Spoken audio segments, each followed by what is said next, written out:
এতদিন গোপালগঞ্জের লোক এখানে নেতৃত্ব দিছে, আওয়ামী লীগ নেতৃত্ব দিছে, এখন থেকে জাতীয়তাবাদী নেতৃত্ব দিবে।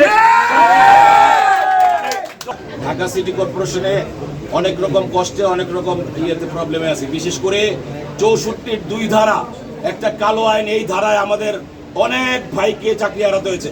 প্রায় 1,500-2 হাজার কর্মচারীকে সাবেক মেয়র তাপস সাহেব আমাদের এই 64-র 2 ধারায় বিনা নোটিশে, বিনা শোকজে, বিনা তাদেরকে চাকরি থেকে বঞ্চিত করেছেন।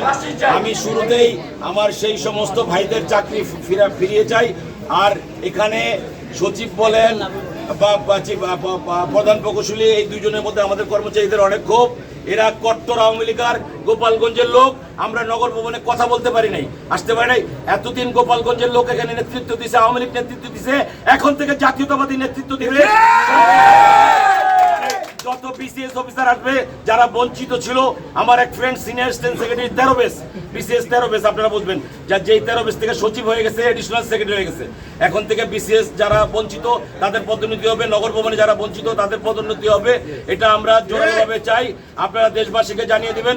আমি আপনাদের মাধ্যমে প্রধান উপদেষ্টা অত্যন্ত প্রাজ্ঞবিজ্ঞ ডক্টর ইউনূস সাহেব, ওনার সাথে আমার 1993 সালে প্রথম পরিচয়। উনি যখন গ্রামীণ ব্যাংকের চেয়ারম্যান ছিলেন, উনি অনেক ভালো মানুষ। আমি ডক্টর ইউনূসের চাকরি ফেরত চাই, সবার চাকরি ফেরত চাই, সবার চাকরি ফেরত চাই, চিফ ইঞ্জিনিয়ার আশিকের অবাঞ্ছিত। আমি যে কথা বলছিলাম, মাননীয় প্রধান উপদেষ্টা ডক্টর ইউনূস সহ ম্যাক্সিমাম উপদেষ্টাদেরকে আমি শুভেচ্ছা জানাচ্ছি, অভিনন্দন জানাচ্ছি। আর আজকে উপদেষ্টা, স্বরাষ্ট্র উপদেষ্টা সাখাওয়াত সাহেব, উনি যে কথা বলেছেন এটা দুঃখজনক। উনি এটা দুঃখ প্রকাশ করা উচিত, তা না হলে আমি বলবো ওই প্রধান উপদেষ্টা এটা জরুরি ব্যবস্থা নেওয়া।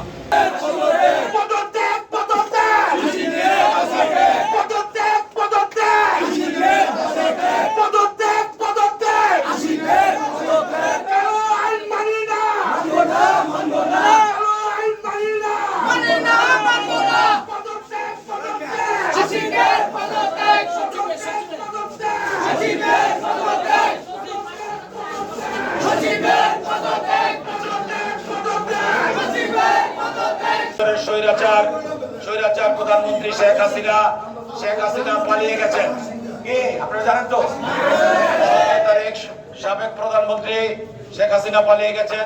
সেই সঙ্গে এই দেশ থেকে অনেকেই পালিয়ে গেছেন।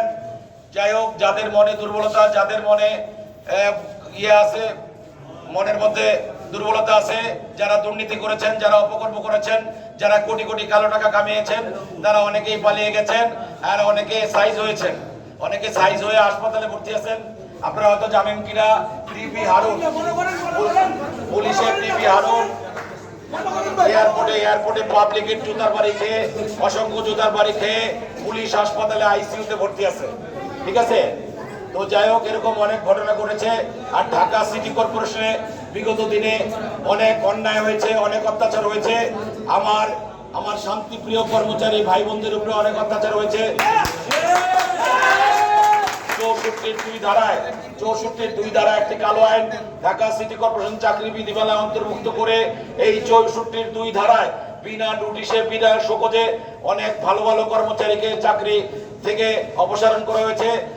আমি এখন শ্রদ্ধার সহিত স্মরণ করতে চাই সাবেক প্রধান নির্বাহী কর্মকর্তা আমিনুল্লাহ নুরি, সাবেক প্রধান নির্বাহী ফরিদ আহমেদ স্যার।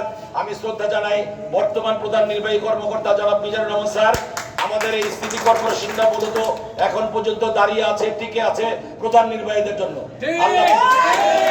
আল্লাহ বারবার আমাদের প্রধান নির্বাহী একজন সৎ লোক দেন, ভালো লোক দেন, সেই কারণে আমরা এখনো কথা বলতে পারতেছি, আমরা দাঁড়িয়ে আছি।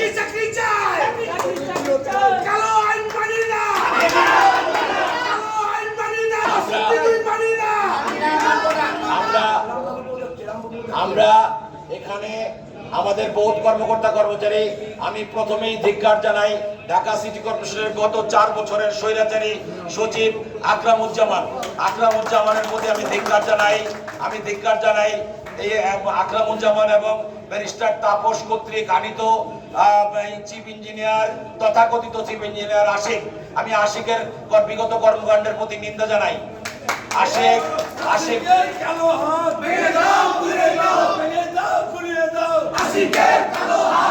আমি আমি আমি নিন্দা জানাই এই বিদ্যুৎ বিভাগের একজন ছোট কর্মচারী যাকে চাকরি দিয়েছেন আমাদের সাবেক সফল মেয়র জনাব সাদেক হোসেন খোকা। এই সাদেক হোসেন খোকা কর্তৃক নিয়োগপ্রাপ্ত হয়ে রামবাবু, আমি নিন্দা জানাই ইঞ্জিনিয়ার রামবাবুর প্রতি আমি নিন্দা জানাই। সে অনেক ক্ষতি করেছে। আমি হিন্দু ভাইদের সম্মান জানাই, শ্রদ্ধা জানাই, সেটা কোনো বিষয় না। আমি একক রামবাবুর প্রতি নিন্দা জানিয়েছি। কেন জানিয়েছি এটা আমি জানি। কেন জানিয়েছি, আমাদের কর্মচারীদের অনেক চাকরি খেয়েছে।